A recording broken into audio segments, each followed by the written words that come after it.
In our speech, we often speak to the other person of something that was said to us by somebody. In other words, we often report a speech, whether ours or somebody else. We do this in two ways. We either report the speech exactly as we had heard or said it without making any change. This is called direct speech. The other one is indirect speech. In indirect speech, we change the sentence that we had heard or said without changing its meaning and then report it. Consider this example. You are in your class and Miss Rabia, who is your class teacher, says to you, "I want to meet your parents." Later in the evening, when you come home, you remembered what happened today in school, and you would tell your mother in two different ways. If you say, "Miss Rabia said, I want to meet your parents," since you are using actual words, this is direct speech. But if you said it like, "Miss Rabia said that she wanted to meet my parents," this time you are using indirect speech. Before learning the rules for the conversion of direct speech into indirect speech, you must learn the two components of a sentence of direct speech. Taking the old example, Miss Rabia said, "I want to meet your parents." The verb of a first sentence before the actual words of a speaker is called reporting verb. The second sentence that is enclosed in inverted commas or quotation mark is called reported speech. 5 rules to remember when converting a direct speech into an indirect speech. Rule number 1.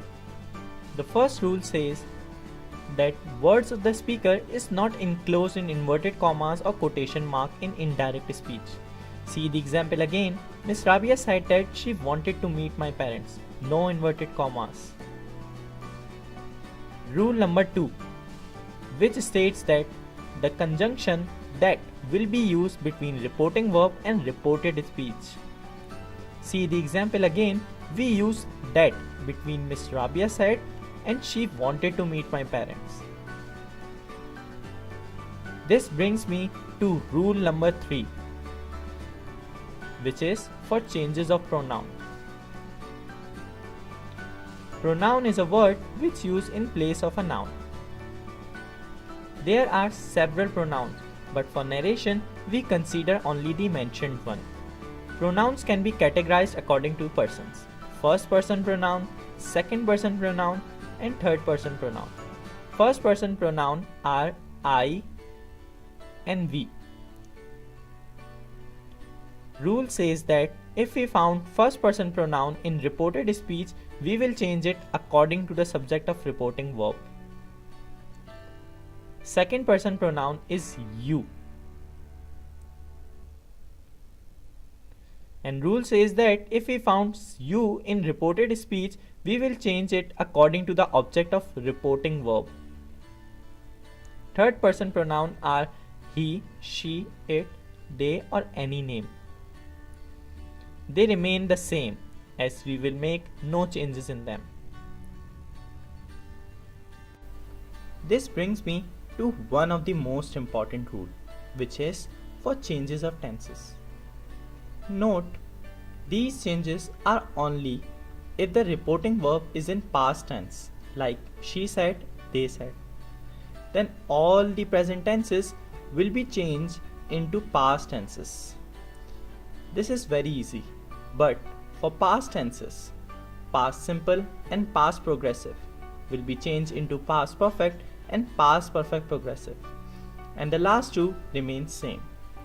For future, words like will, shall, can, may, must will be changed into would, should, could, might, and had to. Moving on to the last rule, rule number 5, which is for changes of other words, objects, and modifiers.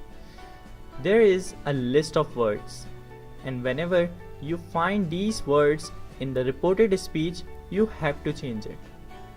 So remember these words, and whenever they appear in reported speech, just change them